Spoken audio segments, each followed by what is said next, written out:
Estimados profesionales, es un gusto saludarlos. El día de hoy voy a tener el privilegio, la alegría y el honor de poderme dirigir a ustedes con una conferencia o una charla que hemos denominado Comunicación con los responsables del cierre de auditoría. Antes de iniciar con esta charla, hay unos elementos muy importantes que a mí me gustaría compartir con ustedes.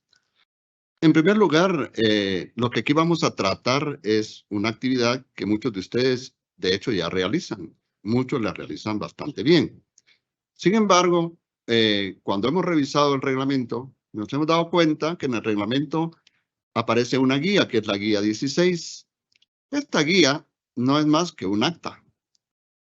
Sin embargo, hace falta que toda la actividad previa a la elaboración del acta tenga una metodología de trabajo, tenga una herramienta que les permita a ustedes llevar bien esta actividad y podamos homogeneizar criterios de su realización. Ayudará también para que ustedes tengan la certeza de que se ha cumplido con los objetivos de esta reunión. Antes de empezar, quisiera acotar algunos temas importantes. En primer lugar, el antecedente por el cual se está dando esta charla es, como dije, que en el reglamento,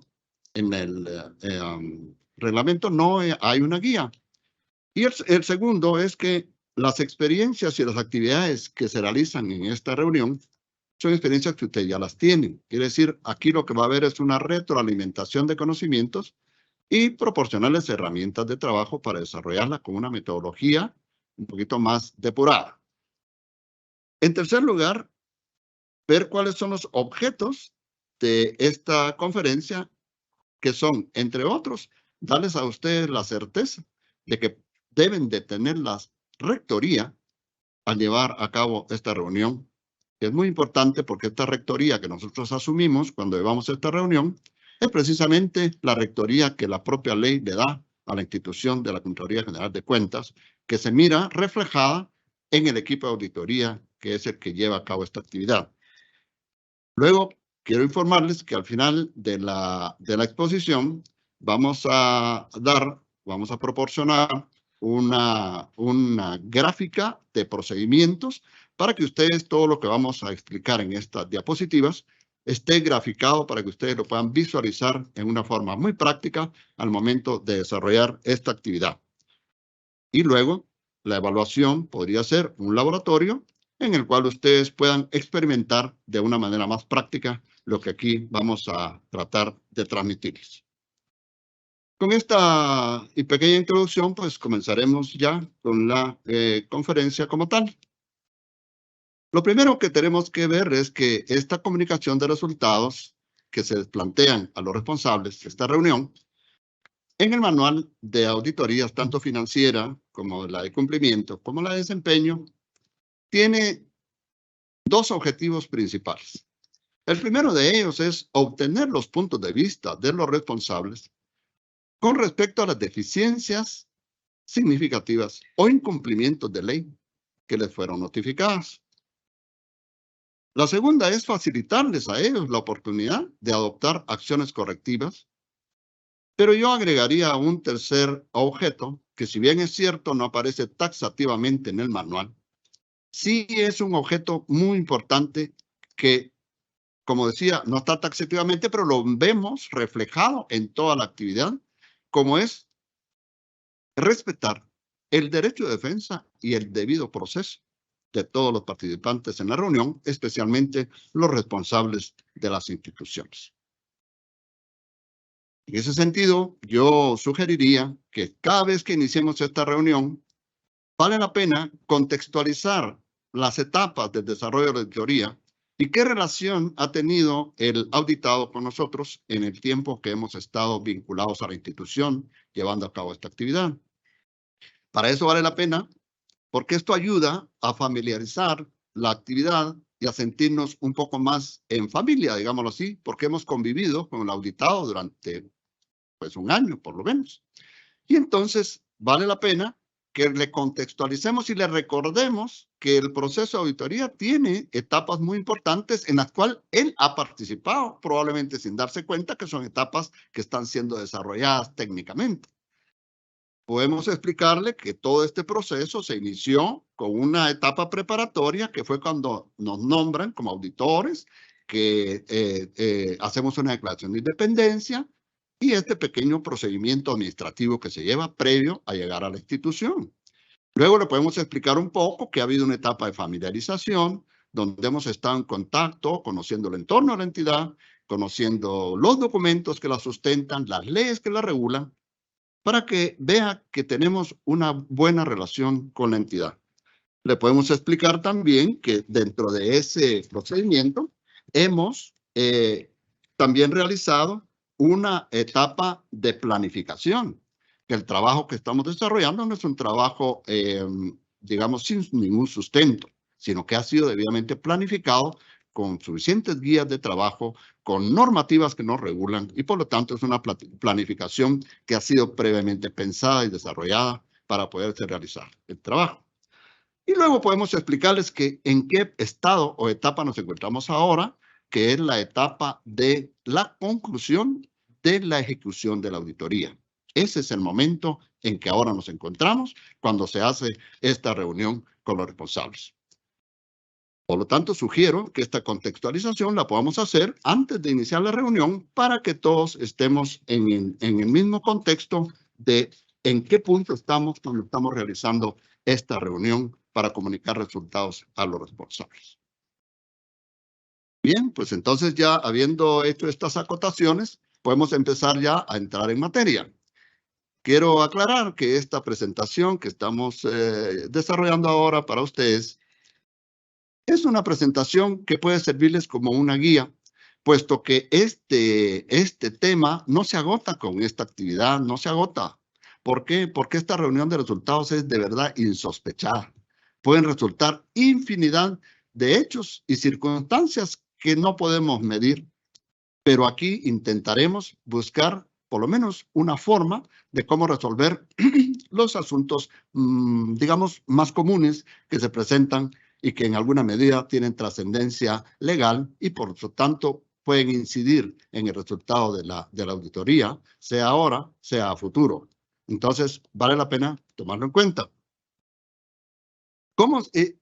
Decíamos que esta presentación se forma de dos partes, porque la primera vamos a hablar de cómo se lleva a cabo toda la actividad, todo el procedimiento y el desarrollo de la actividad.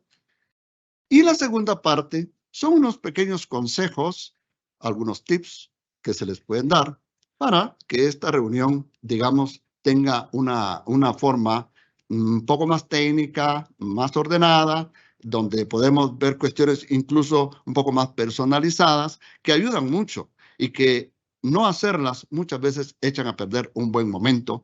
Esta actividad, la rectoría la tenemos nosotros como institución y tenemos que buscar todas las formas en que se lleve a cabo de la forma más amistosa posible.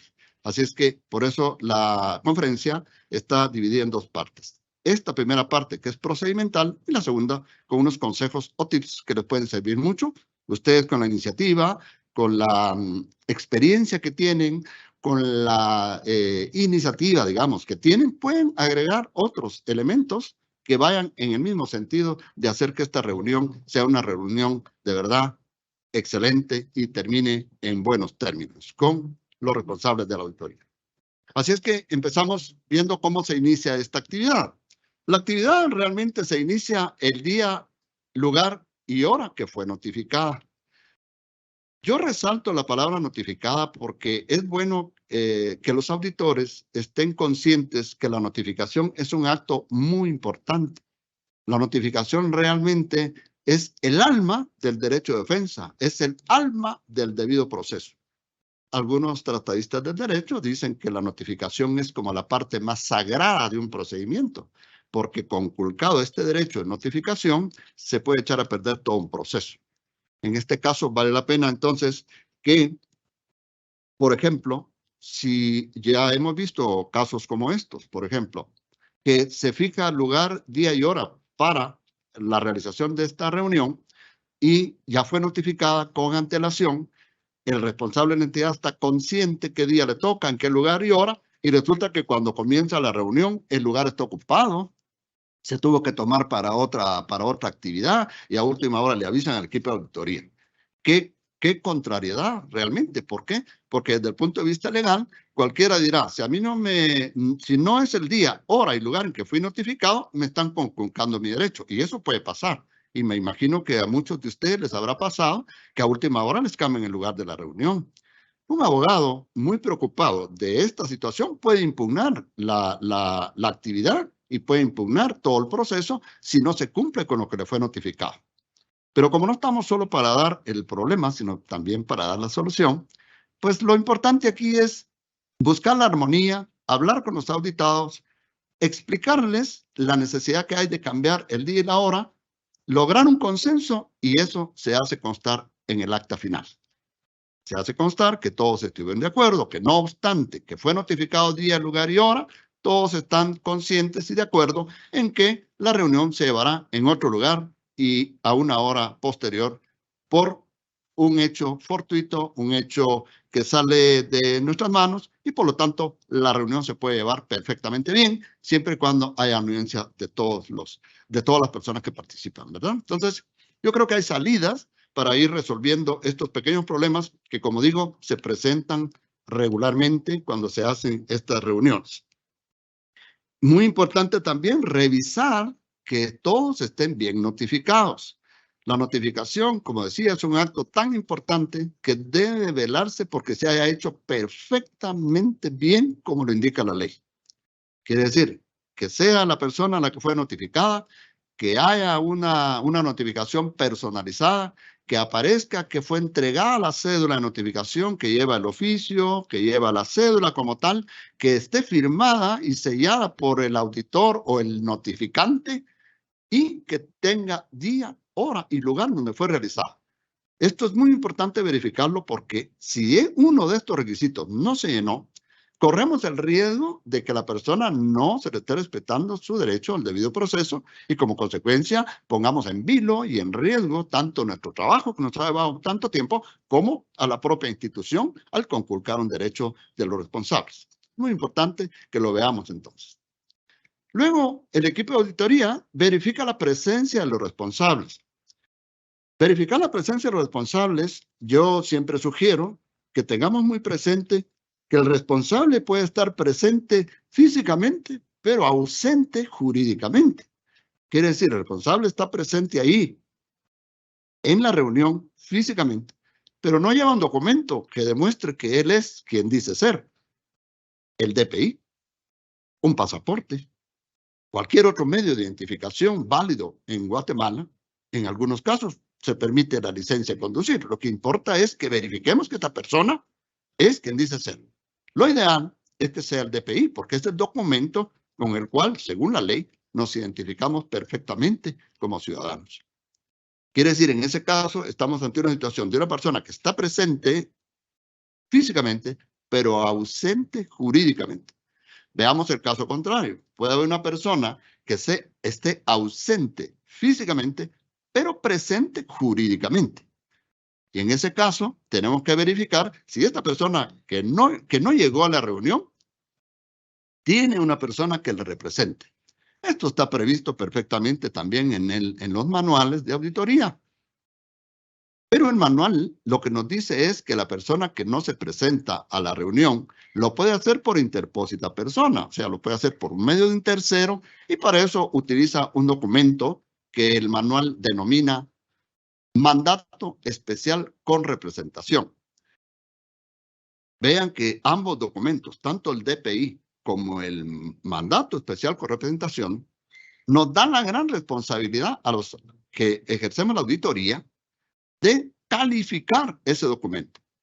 Ambos documentos nos tenemos que calificar. Calificar quiere decir verificar la legitimación del documento, porque solo cuando hemos calificado la legitimación de este documento, valga la redundancia, está legitimado el mandatario para representar a su mandante. Este es un proceso de lógica jurídica, pero también de discernimiento legal. que claro, es una actividad que la ley y los reglamentos y el manual le recarga al auditor o al equipo de auditoría sin ser abogados. Y entonces por eso es importante lo que ahora voy a explicar, porque para calificar un documento hay que conocer qué tipo de documento es, qué condiciones tiene, qué requisitos debe llevar y en qué forma se debe ejercer. Por eso me detengo un poco en este punto, porque en las reuniones en que yo he estado verificando el cumplimiento de este tema, he visto que realmente les cuesta a los auditores hacer esta calificación. Y en la mayoría de los casos cometen algunos errorcillos que obviamente no son imputables a ellos, sino al desconocimiento de la figura jurídica que se llama mandato. Por eso explico un poquito en qué consiste el mandato, para ir asentando estas ideas y que ustedes tengan el conocimiento cierto de qué documento están calificando y si le van a dar valor o no, porque esa es la gran responsabilidad.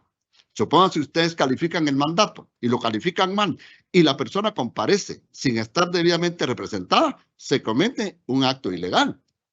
Veamos lo contrario, si la persona va bien representada con un documento correcto y ustedes lo califican mal porque les parece que no llenan los requisitos según su leal saber y entender, la persona no queda representada, igual se le conculca un derecho. Por eso es muy importante conocer este documento y saber de qué se trata para poderlo calificar. Yo no puedo calificar algo que no conozco, ¿verdad? Entonces, por eso es muy importante. Explico un poco, entonces. Yo sé que esto a veces cuesta comprenderlo porque este es un tema muy de abogados, muy de notarios, pero es necesario que ustedes lo conozcan porque a ustedes les toca calificar por virtud de la ley, ¿verdad? Entonces, lo explico. El mandato, en términos generales, es el acto por el cual una persona llamado mandante faculta a un tercero para que realice actos o actividades en su representación. Eso es el mandato, según el concepto más simple que yo les puedo dar, y está en el Código Civil. El mandato puede ser general y puede ser especial. El mandato general es aquel donde se le dan al mandatario todas las facultades que pueda tener la persona. En estos casos, normalmente se utiliza este mandato general cuando la persona sale del país o está demasiado ocupada y otorga un mandato general para que alguien se ocupe de todos sus negocios, de todas sus actividades y él no participe en nada.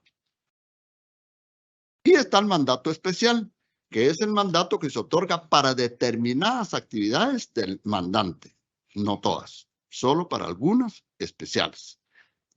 Los mandatos, tanto el general como el especial, pueden ser con representación o pueden ser sin representación. Cuando el mandato se otorga sin representación, el mandatario, sea especial o sea general,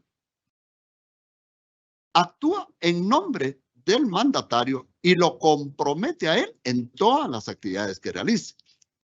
En tanto que el mandato, sea general o especial, sin representación, todas las actividades que realiza el mandatario en nombre de su mandante no afecta ni puede ser demandado el mandante. Quiere decir, ahí está cuando es con representación y cuando es sin representación.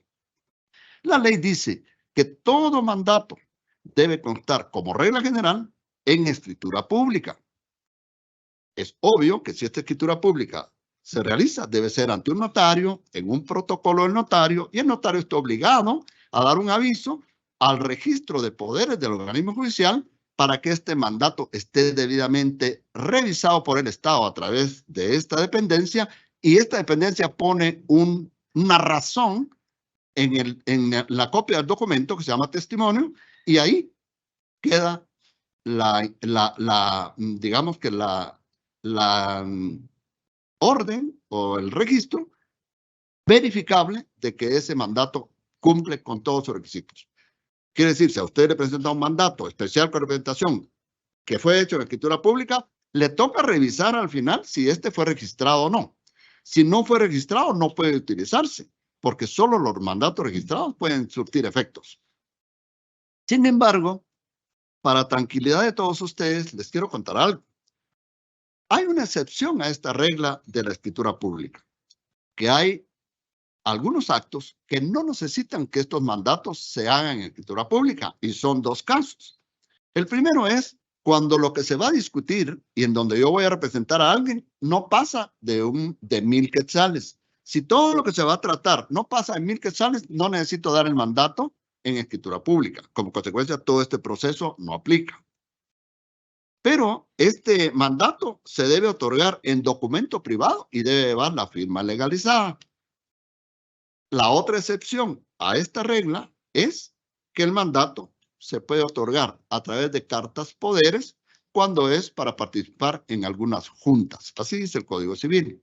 De tal manera que con estos elementos de juicio que les estoy dando, ustedes pueden estar en la total capacidad de poder calificar si este documento llena los requisitos de ley para que una persona pueda ser debidamente representada. En algunas poblaciones se estila también, porque la ley lo permite, que si no se hace esta carta poder en un documento, se puede hacer ante el juez del lugar, dice la ley, o ante el alcalde municipal. Digamos, si están ustedes en un municipio y una persona no puede llegar a la reunión, quiere nombrar a alguien, puede ir con el alcalde le hace una carta poder, se la da y esta persona puede presentarse. También es permitido.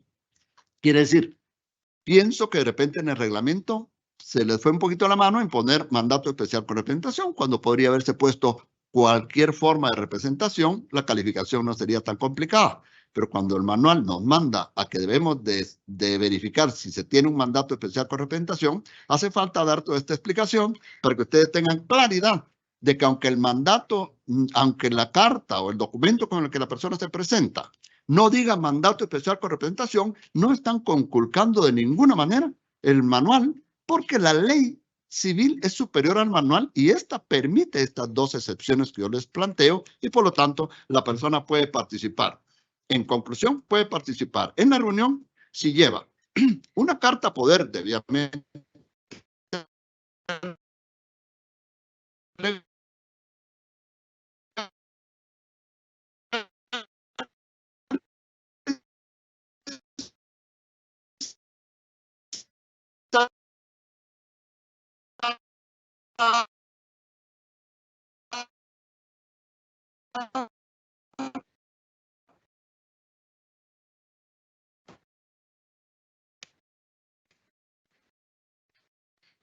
o lleva un documento o digamos, lleva un mandato en documento privado legalizado o lleva una carta poder otorgada por la persona a su favor o por el alcalde o por el juez del lugar.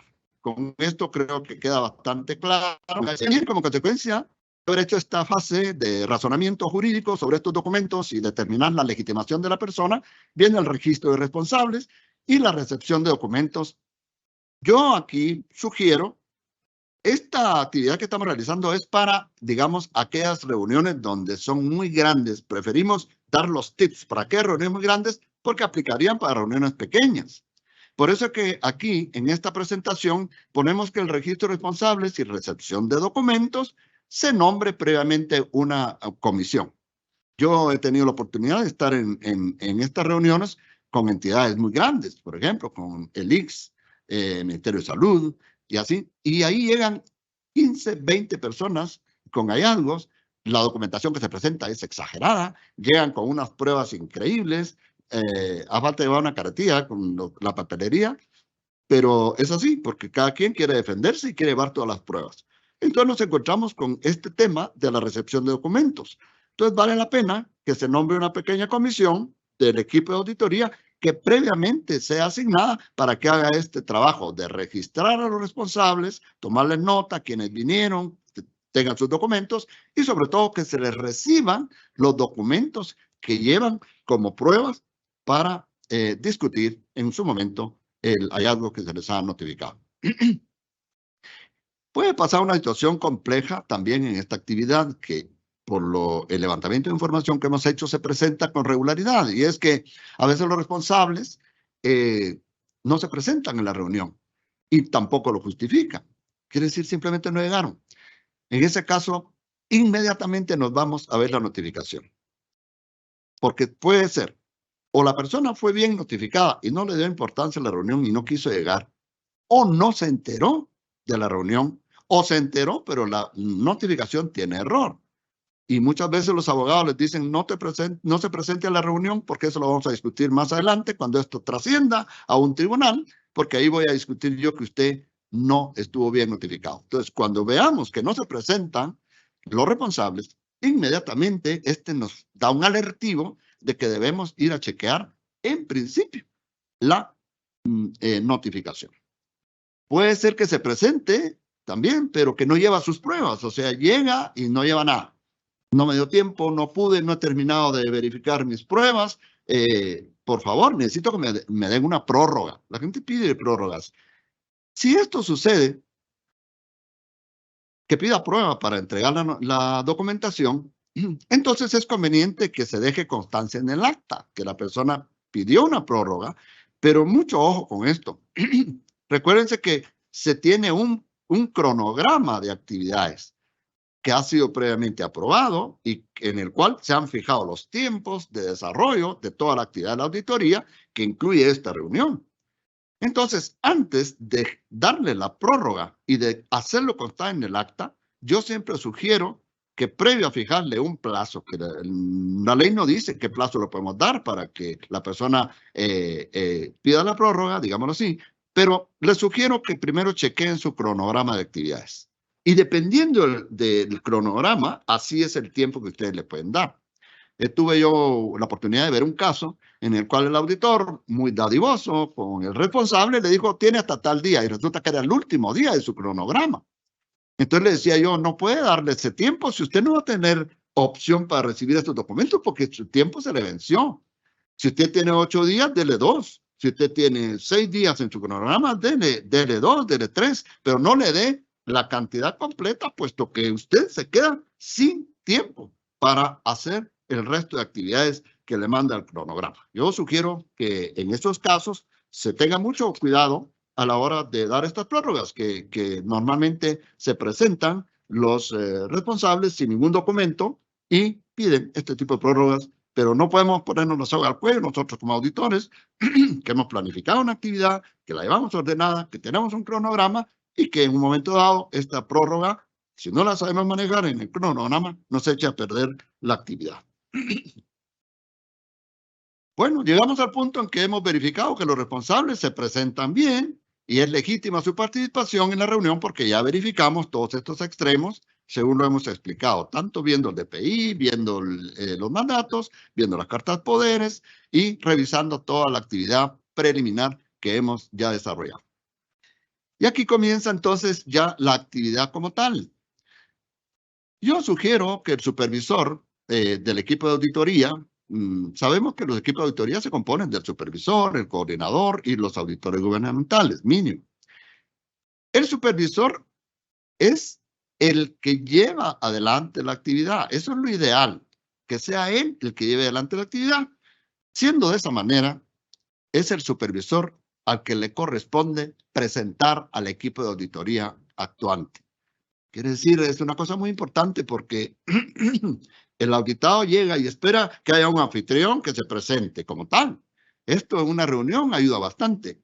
El supervisor presenta, estamos presentes en esta actividad, el licenciado fulano de tal, que es supervisor gubernamental, auditor gubernamental, el licenciado fulano de tal, que es el coordinador del equipo de auditoría que estuvo en la entidad y estoy a sus órdenes, yo soy el licenciado fulano de tal, soy el supervisor que estoy a la orden para llevar adelante esto. Y presenta a su equipo de auditoría para que todos los responsables vean que el equipo está presente y está actuando conforme a la ley y se hace una presentación.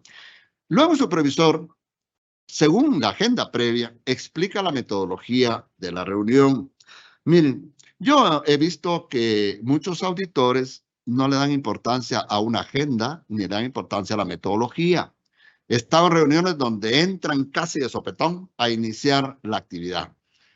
Solo dice, muy buenos días, vamos a empezar y aquí estamos y está fulano, está mengano y medio verifican y comienzan. Y ya de una vez están haciendo el acta. O si se puede, ya la llevan hecha, lo cual no es normal. Yo creo que no debe ser así. Yo sugiero que aunque lleve un poquito de trabajo, es más técnico, más ordenado, que se tenga una agenda previa y la platique el equipo de auditoría antes de empezar la reunión. ¿En qué orden la vamos a llevar? ¿Quién va a participar primero? ¿Cómo se va a hacer la presentación? ¿Cómo vamos a ubicar a las personas? Miren, hay tantas cosas que se dan en una reunión que aunque parezcan simples, pueden echar a perder todo. Y luego, el supervisor debe explicar la metodología que se va a usar en la reunión. He estado en algunas reuniones donde se empiezan a poner nerviosos los responsables de las entidades porque no hay modo que les den oportunidad de participar.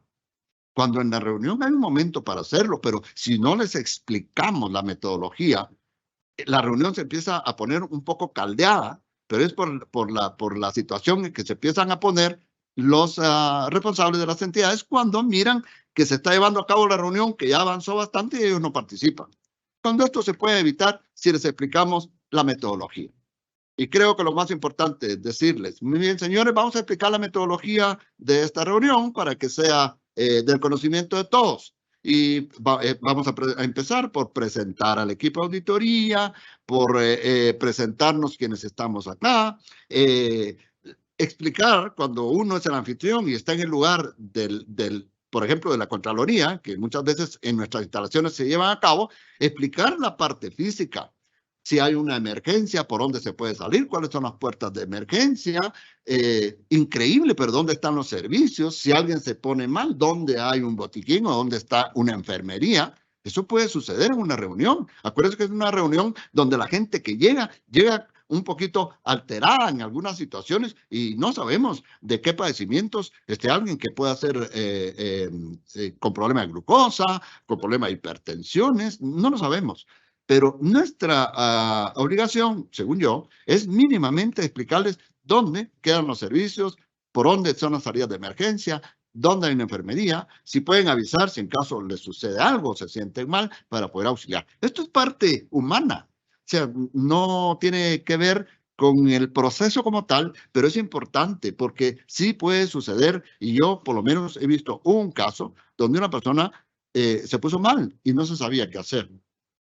Empezaron a echarle un poquito de aire y hacer, cuando lo ideal es, mire, hay una clínica aquí, que lo vea un médico, llamemos al médico. Yo creo que son cosas humanas, pero que tienen que ver con nuestra actividad y con nuestro desarrollo, con nuestra rectoría, que también es parte humana. Explicarle a los responsables cuándo les toca participar, que no se preocupen, que va a haber un momento donde se les respetará todo el tiempo que necesiten para defender sus argumentaciones, para que estén tranquilos y se puedan dar cuenta que mientras se desarrolla la actividad, no les toca todavía participar y eso le baja revoluciones al tema y le baja revoluciones a la actitud y ayuda mucho. Entonces yo creo que es muy importante. Luego explicarles que al final se va a levantar un acta y que en esa acta se van a hacer constar todos los elementos de juicio que sean necesarios y que deban quedar debidamente documentados. Por lo tanto, la gente tiene que estar tranquila de que todo esto que se está hablando va a quedar documentado. Por lo tanto, yo creo que sí hay una metodología que hay que explicar y algunos otros elementos de juicio muy importantes que la gente de verdad debe saber para sentirse cómoda. Y se van a dar cuenta que si se usan todos estos elementos, vamos como asumiendo la rectoría y el liderazgo de la reunión y la gente va entrando en una actitud ya no tan beligerante como llega, sino va bajando revoluciones y se va volviendo más familiar la actividad. Seguidamente, entonces, el supervisor debe proceder a la lectura en voz alta cada algo por cada responsable. Miren, esto es muy importante porque es necesario que dentro del equipo de auditoría, si se puede, se busque la persona que tenga mejor dicción. Perdonen que lo diga, pero no todos leemos igual, ¿verdad? Hay gente que hace mejor entonación, otros no muy bien, pero hay que buscar a la persona que haga tenga la mejor dicción para que el oyente entienda y se entere perfectamente de lo que se le está leyendo. Pero eso implica que se busque una persona del equipo de auditoría que lo haga bien, que lo haga de una manera clara y que lo haga de una manera precisa, para que no quede duda de que se hizo una lectura respetando el debido proceso, porque eso también vale la pena decirlo. Se respeta el debido proceso cuando la persona está enterada perfectamente y eso tiene que ver con la forma en que se le hacen ver los hallazgos en este caso. Y ubicar, en los casos que se usa micrófono, ubicar bien el micrófono, ubicar bien las bocinas para que todo el entorno esté con una buena acústica y se oiga perfectamente bien. Son cosas aparentemente sencillas, pero si una persona no habla con claridad y no se le comprende, puede dar lugar a malas interpretaciones, ¿verdad? Y entonces yo creo que esto lo podemos evitar con este pequeño consejo que yo les doy, que vale la pena tener. Posteriormente, el supervisor invita a los responsables a participar. Fíjese que la palabra invitación es muy importante porque no es lo mismo combinar a alguien, obligar a alguien, que invitar a alguien. En este caso, el supervisor, con debida deferencia, invita a los responsables a participar de la reunión. Quiere decir, les hace ver que este es el momento oportuno en el cual puede plantear sus argumentaciones, puede plantear pruebas, puede demostrar, según su criterio, por qué es que no está de acuerdo con los hallazgos y qué elementos de juicio tiene para demostrar que lo que el auditor le ha indilgado no tiene sustento. Se le invita a participar. Quiere decir, en este momento se inicia lo que la ley, el reglamento, llaman el contradictorio. Un término un poquito complejo porque la verdad es que lo que hay que evitar es el contradictorio, pero la ley lo dice y entonces para minimizar su efecto, pues hay que invitar a participar y decirles que este es el momento. Vale la pena que en este momento también hagamos una aclaración a los responsables, porque este es el momento en los que ellos tratan no solo de justificar con sus argumentos y sus pruebas lo que quieren demostrar, sino que también quieren auxiliarse de sus asesores y de las personas que les acompañan.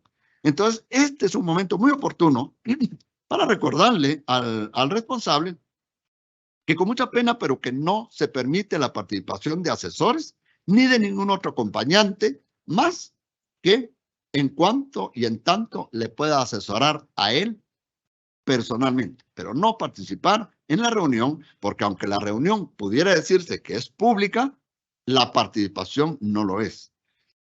Ellos deben abstenerse. Por eso este momento, yo he visto algunas reuniones donde el responsable dice, yo le dejo la palabra a mi abogado.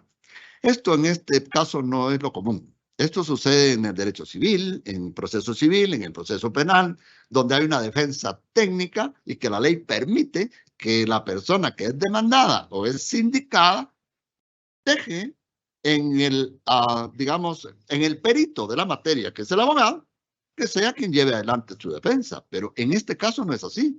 En este caso estamos ante el derecho administrativo, la responsabilidad que se está indilgando es personal y como consecuencia está muy bien, muy atinada la decisión puesta en el manual de que es la persona la que debe contradecir el hallazgo o probarlo, pero que sus asesores únicamente le asesorarán a él y no participan ni en la actividad con voz ni en la firma del acta, que ya lo veremos más adelante. Entonces esto es muy importante porque estamos en el punto en que se le invita a participar, pero hay que hacer esas acotaciones porque en lo contrario hay abogados que son un poquito imponentes, hay otros que piensan que amparados en el título que tienen pueden tomar las decisiones que quieran en cualquier reunión. Yo conozco muchas clases de abogados y en este caso tenemos que tener la autoridad suficiente, basados en ley, por supuesto, y decirles la ley no lo permite, nuestra normativa no lo permite por razones obvias. Por lo tanto, con todo respeto, estimado profesional, sea abogado, sea auditor, sea un administrador de empresas, porque llevan a veces distintos asesores, se le haga saber que no puede participar, ¿verdad? Posteriormente, los responsables presentan sus comentarios y pruebas de descargo escritas y digitales. Si no lo han hecho al registrarse, se recuerdan que al principio dijimos que hay dos momentos que se pueden utilizar para registrar a los participantes y para obtener la información y la documentación y pruebas que presenten. Puede ser al principio, si es demasiado, o puede ser en este momento, que es lo más técnico, porque estamos dentro del proceso de la reunión y su momento oportuno es este, donde se deberían de recibir los comentarios y las pruebas de descargo escritas y digitales. Por eso aclaramos si no se ha hecho antes. Este sería el momento oportuno para hacerlo y dejar que las personas se tome su tiempo para explicar con detalle, porque es parte del debido proceso y del derecho de defensa darle a la persona la oportunidad de que se tome su tiempo y pueda argumentar de la manera que lo considere para poder defender su punto de vista. En la diapositiva anterior, valía la pena, regreso a la diapositiva porque hay un tema ahí que me parece importante cuando se habla de que los responsables presentan comentarios y pruebas. Fíjense que a mí me parece bueno hacer mención de una figura que es muy utilizada en los tribunales, pero que aquí no se utiliza, primero porque no aparece en el manual, pero que ojalá se pudiera tomar en cuenta en un momento dado. Los que han estado en esta actividad y que les ha tocado llevarla adelante, se han dado cuenta que muchas veces un hallazgo aplica para 4, 5, 8, 2 personas exactamente igual. Exactamente igual. El mismo hallazgo, mismo momento, misma relación, el mismo hecho. Como consecuencia también responden de la misma manera. Buscan el mismo abogado, hacen los mismos argumentos. Y entonces se vuelve una cuestión bien repetitiva, ¿verdad? Aquí viene la defensa de fulano, dice lo mismo. Aquí viene la defensa de mengano, dice lo mismo. Aquí viene la defensa, dice lo mismo, presenta las mismas pruebas, el escrito es el mismo. En los tribunales esto se resuelve de una forma utilizando una figura que aquí ojalá la pudiéramos tener en un momento dado. Y no sé si esto se puede aplicar, pero lo aclaro porque es bueno, porque he visto que algunos auditores intentan tímidamente hacerlo. Y es la unificación de personería. La unificación de personería es cuando varios demandados o varias personas tienen un mismo interés. Y esto se hace por celeridad, que no es lo mismo transcribir a varias personas en un mismo argumento a poner argumento por persona. En segundo lugar, por gratuidad, sale más barato. No es lo mismo llenar de documentos por cada hallazgado, que son los mismos, y también por economía procesal, porque el tiempo es oro, digámoslo así, y ayudaría. Esta figura es un poco compleja, pero en los tribunales se estila constantemente y se usa bastante. Es más, en los tribunales los jueces ordenan que se unifique esta personería justamente para llenar estos principios procesales, ¿verdad? Que son muy importantes. Aquí no lo tenemos contemplado, pero lo digo porque he visto un poco tímidamente algunos auditores que tratan de unir lo cual no es ilegal, tratan de unir los mismos elementos porque son los mismos y resolver sobre un mismo hecho. No está así en el manual, por supuesto, lo aclaro, pero dejo la inquietud porque a veces algunos de los que me están escuchando probablemente les toque participar, a veces en revisar documentos, revisar leyes, revisar manuales, y habría que ver si esta figura en un momento dado pudiera ayudarnos a que esto sea más práctico, más rápido, sin que se desnaturalice la función de la Contraloría General de Cuentas en cuanto a la ejecución de la auditoría y se logre algunos efectos muy positivos que están de sobra probados en el ámbito procesal judicial. Ahora sí, pasamos a la siguiente diapositiva. Recepción de documentos y ampliaciones. Miren qué importante es esto porque a mí me llama mucho la atención que dice, la Comisión de Registro y Recepción de Pruebas, si no lo hizo al inicio, como lo hemos visto ya, lo hace en este momento y recibe los documentos físicos y digitales de los responsables. El manual, si ustedes lo leen detenidamente, dice que estos documentos que se presentan deben ir foliados, deben ir sellados, deben ir firmados y deben tener relación con los hallazgos. Es una complejidad que a mí en algún momento me preocupa cuando son responsables de entidades muy grandes, porque revisar la foliación no resulta tan complicada. Pero cuando nos habla de documentos sellados, nos queda la duda de si los documentos sellados son sellados por el auditado, pero es que él se presenta a título personal, no a título institucional. O si sellado se refiere a los documentos que está presentando, que deben venir sellados y firmados para que sean válidos como pruebas. Pero dejemos eso. Creo que lo más importante es que deben verificar que tenga relación con los hallazgos. Cuando los hallazgos son muy grandes y la documentación que se presenta es mucha, que he visto paquetes muy grandes donde vienen pruebas de sobra para demostrar sus argumentaciones, los responsables, es casi imposible que se pueda verificar que toda esa documentación tiene relación con los hallazgos. No puede venir cualquier fotocopia de cualquier cosa, hasta traspapelada, pudiera no tener relación. Yo entendería que este punto, aunque el reglamento, digamos, aunque el manual no lo aclara, esto es una actividad que realmente debería quedar posteriormente a la reunión. Quiere decir que lo verifique el equipo que recibe el expediente y hace el informe de la auditoría. Cuando se revisa ya despacio la carga de la prueba, la descarga de la prueba, la valoración de la prueba, en ese momento, creo yo, el manual no lo dice. Asumimos que debería hacerse en esta reunión, pero yo lo veo un poco más atinado que se haga en la actividad posterior. Si miran ustedes, dice recepción de pruebas. Aquí me parece muy importante que tomen en cuenta esto porque la prueba no son solo documentos, pero lamentablemente nuestros manuales, aunque las leyes que se utilizan supletoriamente porque lo permite la legislación guatemalteca, no contempla solo la prueba de documentos. En cualquier otro procedimiento, sea administrativo, civil, penal o de lo que sea, la prueba es la generalidad. Pero estas pruebas se dividen en muchas otras. Prueba testimonial, prueba de documentos, que es la que menciona nuestro manual, medios científicos de prueba, verificaciones in situ, en campo, en el lugar, que en otros términos es un reconocimiento judicial, pero aquí sería una verificación en campo. Todas esas pruebas pareciera tener la vedada el responsable, porque el manual, cuando habla de pruebas, casi siempre nos remite a documentos. Es un tema que si en algún momento se les presenta, tienen que decidir si le aceptan o no una prueba de esa naturaleza al responsable. Supónganse que les lleva un video. Ese no es un documento como per se. Es un medio científico de prueba porque ha sido obtenido a través de un equipo que debe ser verificado para que haya legitimación y certeza de que efectivamente no está manipulado.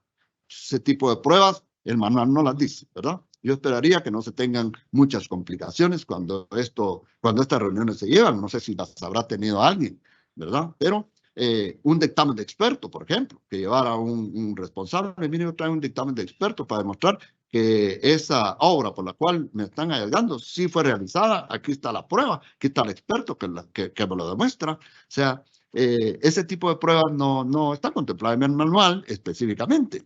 Pero habla de pruebas en términos generales y cuando nos vamos a una integración de leyes procesales que aplican el derecho administrativo, pues ese tipo de pruebas habría que revisar muy despacio si en un momento dado se les presenta. ¿La toma en cuenta o no la toma en cuenta? A mi juicio, debería ser tomada en cuenta. Claro que sí, porque tiene asidero legal para hacerlo, ¿verdad? Muy bien. Sigue, el supervisor entonces comunica a los responsables que pueden ampliar sus argumentos y pruebas. Entenderíamos que no están en los documentos ya aportados y revisados.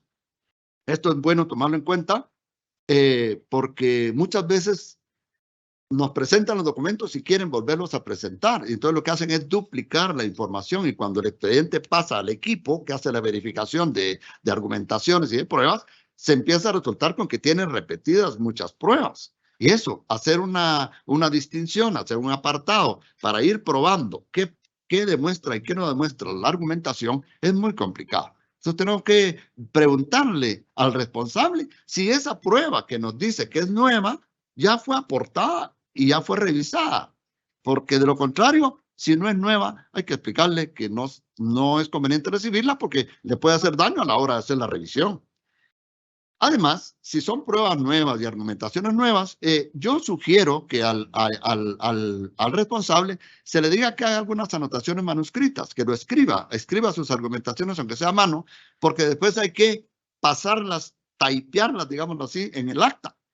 Y para ser más fieles a la argumentación y que el responsable esté consciente de que se puso exactamente lo que él quería que se pusiera a la hora de leer el acta, mejor que antes él haga sus anotaciones manuscritas. No lo dice el manual, pero a mí me parece bastante práctico porque entre lo que él nos dice y lo que nosotros comprendemos, puede que no lo pongamos correctamente y nos eche a perder el acta o haya que trabajar de más el acta haciendo correcciones cuando ya está impresa. Esta es una buena opción, me parece a mí. Yo lo dejo como una inquietud. Ustedes podrían tener otras fórmulas, pero lo que buscamos es que sea una forma práctica.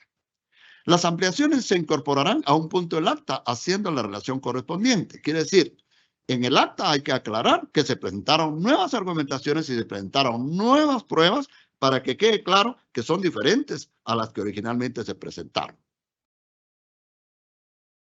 Lo dice al final la diapositiva, se hará constar en el acta si se presentaron pruebas de soporte de las ampliaciones y argumentación. Muy bien. Esta actividad finaliza, claro que sí, algunas veces en 2, 3 horas, otras veces 8 horas, y en algunas otras casi amanecen los auditores trabajando, porque hay entidades que ya hay hallazgos que llevan mucho tiempo leerlos, y la ley dice que deben ser leídos, y algunos muy apegados al pie de la letra, la leen completa, ¿verdad? Y es lo correcto, pero esto lleva un desgaste muy grande. Pero al final, la reunión finaliza realmente con una acta.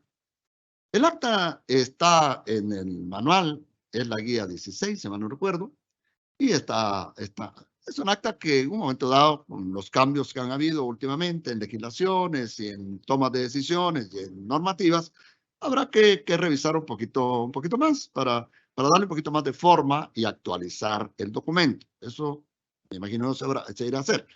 Sin embargo, es lo que tenemos ahora, es lo legal, es lo correcto, y ahí está el acta, que es donde desemboca toda esta actividad y se documenta todo este proceso del que estamos hablando para que quede muy claro y quede documentado y firmado y aceptado por quienes participaron. Entonces, se finaliza la redacción del acta como tal, se lee completa a los presentes. En una oportunidad vio que imprimieron el acta y a cada uno le dieron una parte y ya la habían subrayado. Lea, en la parte roja es la suya, la parte amarilla es la suya. Poco técnica la forma, tal vez muy práctica, pero poco técnica. Y me decía el auditor que como ya nos conocemos y hemos estado en reuniones, yo ya sé qué parte le toca a él y por eso se la sacamos así. La ley no dice extraiga e imprima lo que a cada quien le corresponde. Dice que se leerá, ¿verdad? Se leerá a los presentes. Se lee completa a los presentes y se pregunta si están conformes con el contenido y si la van a firmar. Fíjense que muchas veces asumimos que todos van a firmar, pero eso no es totalmente cierto, ¿verdad? No siempre las personas pueden o quieren firmar, que son cosas diferentes. Puede que haya alguien que diga, yo no voy a firmar el acta porque me parece que no. Alguien puede decir, yo no puedo firmar el acta. En una auditoría tuvimos un caso que yo siempre lo comento. La persona un día antes había tenido un accidente casero y estaba enyesado de una mano y vendado de la otra. Era imposible que pudiera firmar. En ese caso, la persona dijo, yo sí deseo firmar, pero no puedo. ¿Cómo resolvemos esa situación, verdad? Porque no es que él no quiera firmar, él está consciente de toda la actividad, está consciente de lo que se dejó impreso, y desea firmar, pero no puede. En ese caso, la forma más práctica de hacerlo es que alguien firme a ruego de la persona, pero debe ser un tercero, no puede ser ningún miembro del equipo de auditoría. En ese caso, puede firmar algunas personas que lo acompañan. A veces llegan con la secretaria, con la asistente, pues vaya, entonces puede firmar la persona y esa acotación se hace al final del acta, ¿verdad? El señor fulano de tal, el licenciado fulano de tal, ministro de tal o director tal, manifiesta que no puede firmar por estar imposibilitado de hacerlo. Fíjese lo que digo, estar imposibilitado de hacerlo y como consecuencia firma a su ruego la señorita fulano de tal, quien se identifica con el pasaporte o DPI, número tal y tal y tal. Así es como se concluye el acta en el caso en que la persona no pueda firmar. Cuando la persona no desea firmar, no ese es el procedimiento. Cuando la persona no desea firmar, también hay que hacerlo constar en el acta, pero se deja constancia de que la persona está debidamente enterada de todo el procedimiento, que estuvo presente, pero ha manifestado que no tiene deseo de firmar.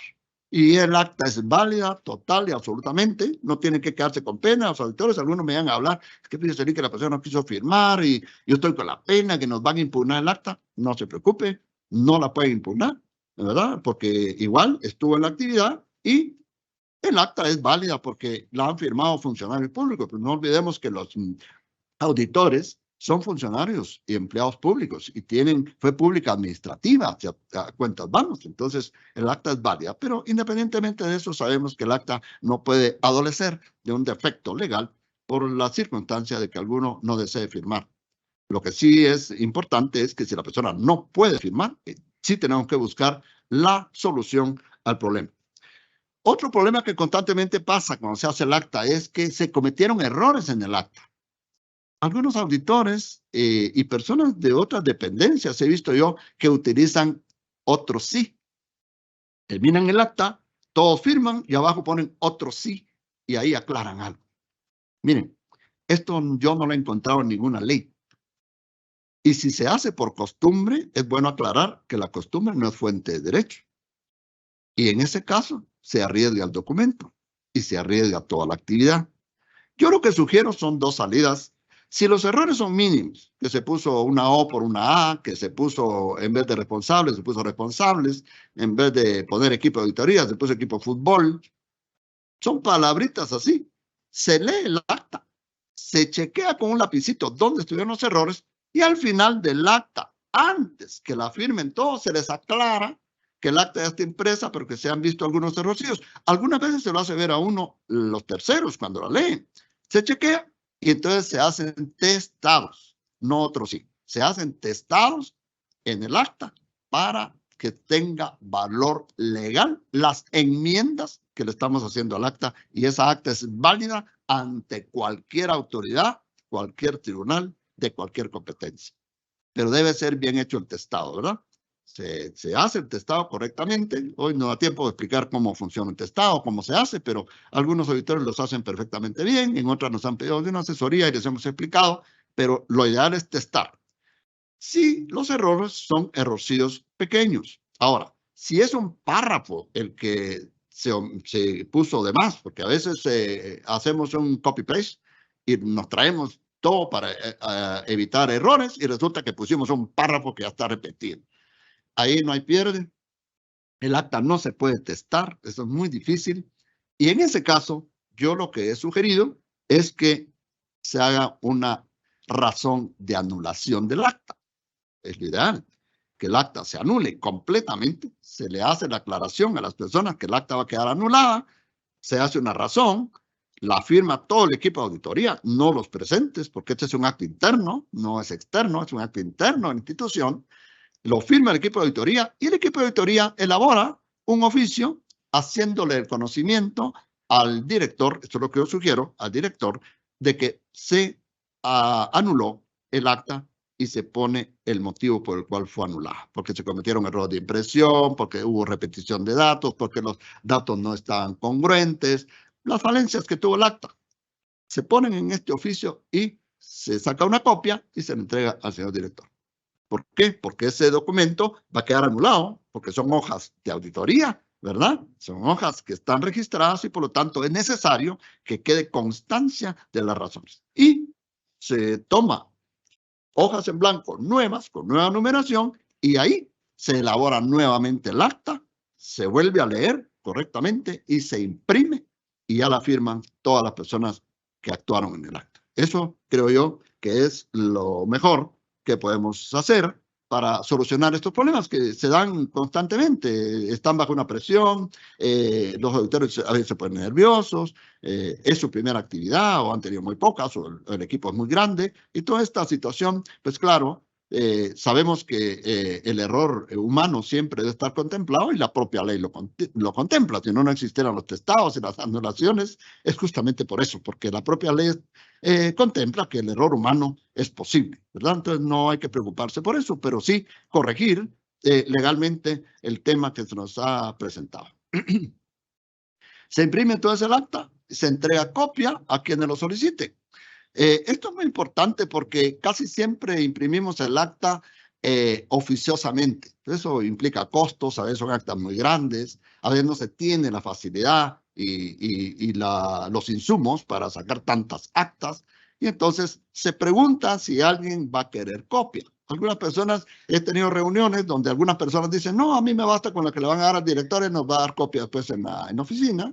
Bueno, eso ahorra costos, pero independientemente de todo, debe ser solicitado. Y si cuando se lee el acta y se pregunta si la van a firmar, se pregunta de una vez quiénes querrán copia, de una vez ahí se ve y se pone ahí copia que fue entregada a los que así lo solicitaron. Entonces se imprime el acta y se entrega a los que la solicitaron. Yo creo que con eso vamos como concluyendo el tema, de la reunión y podemos pasar a la siguiente diapositiva. ¿Cómo concluye todo este proceso? Este proceso, miren, yo he visto, con mucha pena lo digo, pero a veces el equipo de auditoría, el supervisor, yo me tengo que ir, tengo otra cosa que hacer, o ya se me hizo muy tarde, te recomiendo que te veas los papeles, si no te los llevas vos. O sea, a veces se vuelve como un pequeño procedimiento un poco complicado. ¿Quién se hace cargo del expediente? ¿Dónde lo trasladamos? ¿Quién se va a llevar qué? Y en ese lapso de ponerse de acuerdo, más de alguien despistado deja un documento o traspapela uno, y esto es mucho riesgo para un expediente en el cual desemboca un trabajo tan importante que hemos realizado. Yo sugiero que concluya la reunión, se conforma y se ordena el expediente. Es cierto, muchas veces las reuniones han llevado tanto tiempo que estamos ya muy cansados, estamos que ya no queremos nada, estamos que ya no queremos ir, han sido horas y horas y horas de desgaste, claro que sí, pero tenemos que concluir el expediente de la mejor manera, entonces hay que conformarlo y ordenarlo, con el acta y toda la documentación que fue recabada, tanto en forma física como digital. Esto se platica con tiempo, puede ser en la agenda que hablábamos al principio, ahí mismo de una vez se asigna quién va a ser el responsable de conformar y ordenar el expediente. Y luego, desde la agenda del principio, se debe decir a quién se asigna como responsable del equipo para que custodie y entregue oficialmente toda la documentación a la comisión de auditoría, que posteriormente lo va a recibir para iniciar la fase de análisis de comentarios y documentos probatorios. Miren qué importante esto. ¿Por qué? Porque hay reuniones que duran tanto que terminan 11 de la noche, 12 de la noche. No sabemos cuánto tiempo. Se vuelven tan complejas y complicadas y largas que terminan muy tarde.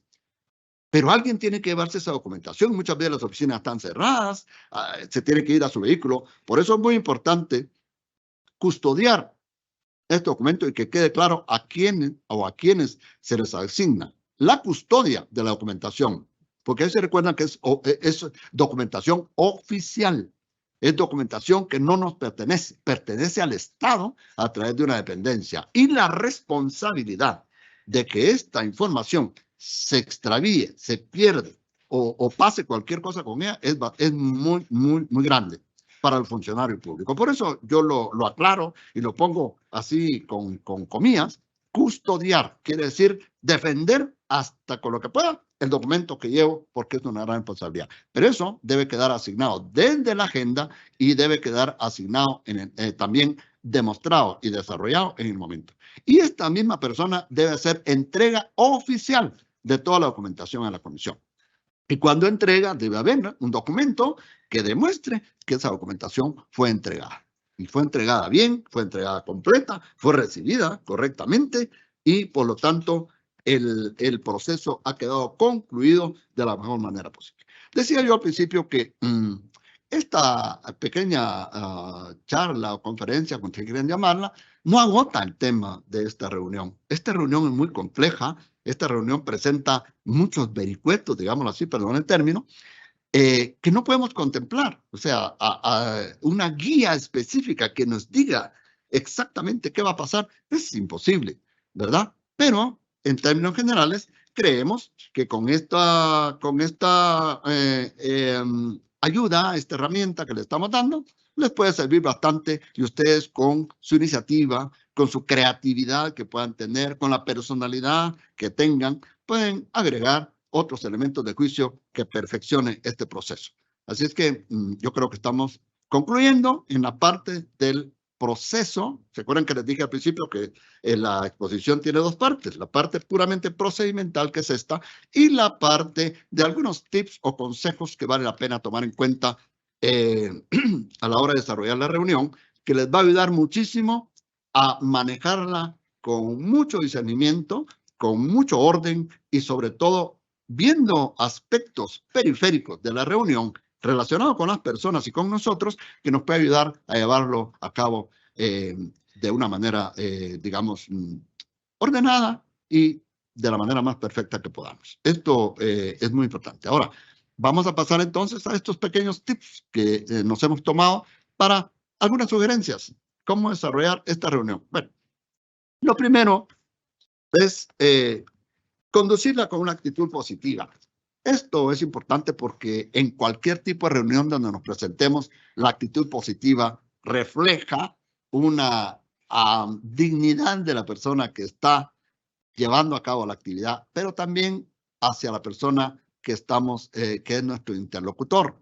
La actitud positiva siempre es importante porque proyecta a las personas una relación buena que permite llevar a cabo en términos muy amistosos una actividad. No es lo mismo cuando llevamos una actitud negativa, que venimos con un desagrado, tuvimos un accidente de tránsito, venimos molestos de la casa, o tuvimos un problema entre el equipo y yo entro con una actitud negativa, se nota, proyecta. Entonces yo creo que es importante tener una actitud positiva en la reunión. Asumir el liderazgo de la reunión por la rectoría del tema. Recuérdense que la institución tiene la rectoría de todo este tema y de todo el proceso de auditoría, porque la ley así se lo establece. El ente rector somos nosotros, pero en ese momento debe asumirse un liderazgo en la reunión porque somos representantes de esta institución y como consecuencia debemos reflejar esta rectoría ante todo el personal externo e interno que está participando en la reunión. Después de presentarse el equipo de auditoría, vale la pena solicitar que se presenten los asistentes. Miren, yo puse aquí que esto rompe el hielo y eso es verdad. Hemos estado en muchas reuniones donde no es lo mismo estar como desconocidos a estar en una relación donde ya nos ubicamos. Por eso las personas tienen un nombre, por eso las personas tienen una personalidad, por eso las personas tienen una presencia. Todo esto va ligado al aspecto humano. Y no hay como que a uno le llamen por su nombre o le hagan sentir bien en una reunión. Por eso vale la pena que se solicite a los presentes que se presente para saber qué escenario tenemos, ante qué personas nos estamos presentando, si están quienes deben estar o no están quienes deben estar, si hay gente de más o no hay gente de más en la reunión, que también ha pasado. El otro día estuve en una reunión de estas y decía yo al equipo de auditoría, miren, y no han preguntado, porque yo vi entrar un señor allá que no me parece que sea de esta reunión. Y cuando ya iban como 15 minutos de la reunión, se me ocurrió irle a preguntar, perdone señor, ¿usted de qué institución viene? Pues mire, yo vengo de tal institución. Mire, perdone, pero ese es a la par. Él ya lleva 15 minutos, está en la reunión esta. Sí quiere decir, sí se puede dar el caso de que esto permita que la persona que se sienta ahí, que llega un poco despistada a una institución, no se dé cuenta de que está en el lugar equivocado, si no se le presenta o se averigua quiénes estamos ahí. Entonces es muy importante esto para ubicar a los responsables, ubicar a los asesores y ubicar a otras personas que están ahí en el momento y para poderles dar instrucciones y poderles también explicar la metodología y que estén enterados cuál es la función que están desarrollando ahí. Si no lo hacemos así, se nos confunden las personas y no sabemos qué auditorio tenemos. Muy importante. Si son muchas personas, yo sugiero que se traten de ubicar y sentarlas por ahí algo. Cuando son auditorías muy grandes, de mucha gente participando, a veces vale la pena buscar cómo se pueden sentar las personas en un área por allá. Porque el otro día, en una reunión de mucha gente, se le leía el hallazgo a un grupo que estaba aquí y resulta que las personas de ese hallazgo estaban sentadas del otro lado. Y estaba el auditor gubernamental leyéndole el hallazgo a las personas equivocadas. Muchas de las personas sacaban un celular y se miraba aquello como qué impersonal, ¿verdad? O sea, qué falta de respeto, pero es que no era eso. Simplemente a ellos no les interesaba la lectura porque no eran las personas a quienes iba dirigido el hallazgo. Entonces, si no ponemos atención a esto, puede que estemos interlocutando con las personas incorrectas cuando son muchos los responsables. Entonces, tips como esto valen la pena porque nos facilita, digamos, la relación con las personas. No olvidar preparar una agenda previa, creo que lo explicamos, y explicar la metodología que regirá la reunión, lo habíamos dicho al principio, aquí lo recalcamos porque vale la pena para llevar a cabo esta reunión. No personalizar, sino institucionalizar nuestra participación. Esto también es muy importante porque muchas veces nos cargamos, digamos, a título personal las cosas. Y aquí no se puede hacer esto.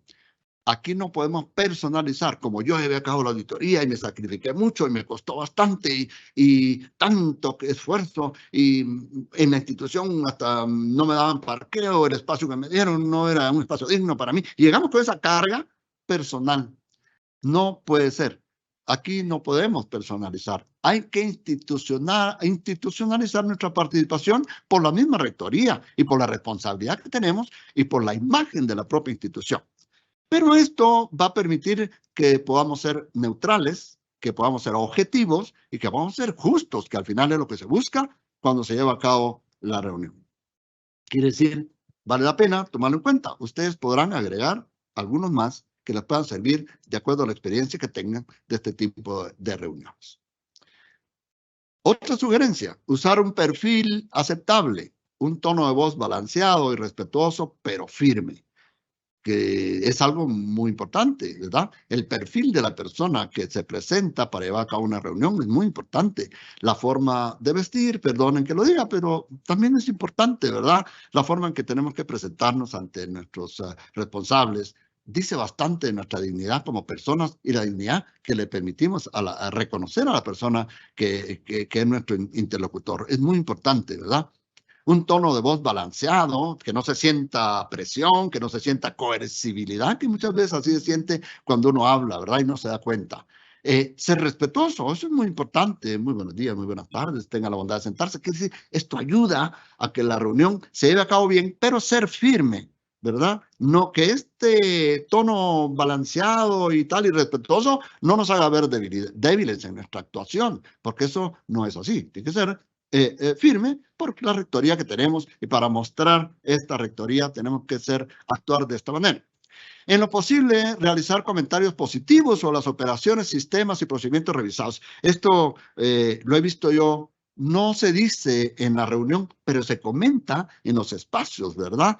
Es importante que los auditores pues se cuiden de no hacer comentarios que no sean positivos de las operaciones. O sea, que en esta entidad, qué problema, no saben usar las computadoras, todo lo vuelven, viven, los sistemas parece que no lo saben usar, debían de capacitar más personas. Ese tipo de comentarios, evitarlos. ¿Por qué? Porque esto predispone a las personas, ¿verdad? Porque cada quien tiene una mística de trabajo, cada quien se identifica con su entidad. Hay mucha gente que quieren mucho su entidad y desde luego asumen que están haciendo bien todo su trabajo en operar sistemas, en operar procedimientos, y oír comentarios de esa naturaleza como que puede desbalancear un poco digamos, lo amistoso que puede hacer la reunión y predisponer la actitud de una persona. Por eso para mí es muy importante que no hagamos este tipo de comentarios y si los hacemos, que sea un ambiente en donde no estén implicadas las personas, ¿verdad? Prepararse por anticipado también para recibir objeciones en el contradictorio y en las ampliaciones. Yo pienso que esto es muy importante porque esto nos predispone para una defensa de nuestros hallazgos. Si no vamos preparados y de repente nos sale la sorpresa de que el responsable lleva documentos que nosotros no habíamos verificado o lleva documentos de prueba nueva y no nos vamos a sentir como sorprendidos, digámoslo así, desde el punto de vista del proceso, del procedimiento, pues hay que ir con una mentalidad, digamos, perceptible a que pueden haber objeciones en el contradictorio y ampliaciones que no nos tienen por qué desgastar ni mentalmente ni procedimentalmente, porque es parte del proceso y es parte esencial de esta reunión, ¿verdad?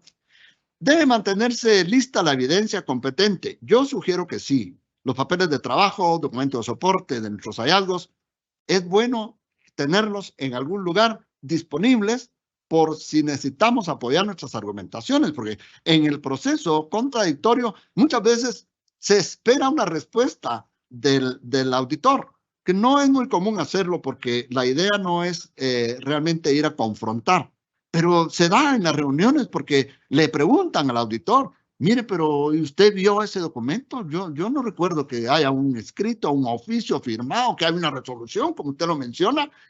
El auditor puede en ese momento dudar, pero si tiene sus papeles de trabajo y mira y dice, ah, no, está firmado. Sí, le aseguro que está firmado. no hay vuelta de hoja, el documento está firmado, la resolución es correcta, la resolución está vigente, el acuerdo es correcto, fue emitido por la autoridad competente, tiene certeza, pero lo debe apoyar en sus papeles de trabajo y las detalles. Pero tomar en cuenta que no debe mostrarse al responsable de la institución. Eso hay que tener mucho cuidado. La persona le dice, quiero que me lo muestre. No, perdone, pero no, eso no se lo puedo mostrar porque los documentos aún no son públicos. Los documentos son de base interna, tienen, digamos, como una aura de protección, digamos, administrativa, por razones obvias, ¿verdad? Porque todo esto va a ser publicitado cuando sea su momento oportuno, no ahora. Por lo tanto, le pueden contestar que tienen la certeza de la documentación y que van a tener oportunidad de verla en el momento procesal o procedimental administrativo oportuno. Mucho cuidado con esto porque pueden caer en esa trampa, sobre todo con los abogados, ¿verdad? ¿Cómo me va a dar el derecho a ver un documento si todos los documentos son públicos? Y me empiezan a salir con la ley, ¿verdad? De publicidad y tal, pero no se dejen amedrentar por eso, porque, con el perdón de los colegas abogados, pero no es así. Esto sí es delicado y puede entrañar responsabilidad para el auditor, porque es como si externara una opinión antes de que sea legal. Por lo tanto, mucho cuidado. Tener sus documentos para soportar y asegurar la certeza de sus argumentaciones, eso es perfectamente correcto, pero no mostrar al responsable documentos que en este momento todavía forman parte de un procedimiento, digámoslo así, un poco sumarial del proceso. Tener siempre a mano su cronograma de trabajo. Yo he visto que algunos auditores no lo tienen, otros no le dan importancia, pero sí es bueno tenerlo. ¿Por qué? Porque nos tiene que dar la certeza, especialmente si se otorga alguna prórroga, y por lo tanto hay que tener el cronograma. Si en un momento dado, como lo dijimos al principio de la presentación, alguna persona despistada o por falta de tiempo o lo que sea, no lleva sus documentos para probar sus argumentaciones, pedirá una prórroga. Y si no tenemos a la mano el cronograma de trabajo, podemos cometer el error de dar mucho tiempo y quedarnos, digamos, con el riesgo de no tener el tiempo establecido en el programa para resolver una situación imprevista o para resolver y cerrar de una manera correcta el desarrollo de esta reunión y como consecuencia la fase de ejecución de la auditoría. Por último, ante las contingencias estrictamente legales que se presenten, que pueden ser muchas, y la duda de cómo las pueden manejar ustedes, pues yo siempre sugiero que lo ideal es que el equipo de auditoría pida apoyo jurídico, ¿verdad? Si esto fuera posible. Yo entiendo que muchas veces cuesta tener este apoyo porque no se cuenta con el personal, porque probablemente no se tiene suficientes asesores jurídicos, ¿verdad? Pero en un momento dado, si esto pudiera concretizarse, sería lo ideal, porque a cada quien le corresponde la competencia académica que le toca. Si bien es cierto, el reglamento, los manuales, las guías ponen a los auditores actividades que no les corresponden, como por ejemplo ir a notificar, que es un acto muy delicado, o elaborar un acta con mucha especificación legal, que son temas estrictamente legales. Lamentablemente así es, pero lo ideal es que pueda tenerse el apoyo de un abogado que tenga conocimientos notariales especialmente, ¿verdad? Porque los contingencias que aquí se presentan, pues, pueden ser muy complicadas y especialmente no llenarse el objetivo más importante, que es respetar el debido proceso, respetar el derecho de defensa, y ese se puede conculcar de muchas formas, con un procedimiento incorrecto, con un desconocimiento de un hecho o de un acto, con el desconocimiento de una acción, con el desconocimiento o la mala aplicación de un procedimiento, que pueden ser tan simples como una notificación no firmada, como un acta sin fecha, como una mal testado. Hay tantas formas en las cuales nos tenemos que cuidar de no cometer estos errorcillos, le llamo yo, pero que pueden ser corregidos con este tipo de explicaciones y con este tipo de conferencias que nos van ayudando a resolver estas situaciones y nos dan herramientas para resolverlas. Como dije al principio, ustedes tienen mucha experiencia, algunos, en llevar este tipo de reuniones, pueden mejorar, ¿verdad? Estas sugerencias, mejorar sus procesos, mejorar sus metodologías para que estas reuniones de verdad alcancen el objetivo que se espera, ¿verdad? Por lo tanto, agradezco a todos su atención. Ha sido un honor para mí haberles podido servir. Estoy a la orden. Y espero que esta plática, esta pequeña charla que he tenido el gusto, el honor de darles, pues les sirva como una herramienta para mejorar sus sistemas, para mejorar sus procedimientos, especialmente en esta reunión, que es donde se concluye prácticamente la etapa de ejecución de la auditoría. Muchas gracias y les deseo mucha suerte y esperamos vernos oportunamente, especialmente cuando se hagan las actividades que corresponden a este tema. Hay un gráfico, explicaba yo, que les podemos proporcionar y que creo que así va a ser para que cuando estén en sus reuniones prácticas reales puedan tener este pequeño esquema, que es un flujograma de todo lo que hemos explicado aquí, para que lo puedan visualizar muy rápidamente y llevar un orden de esta reunión.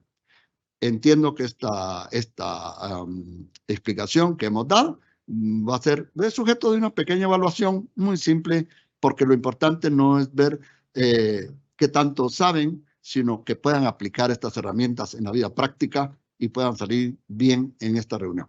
Muchísimas gracias y les deseo suerte a todos.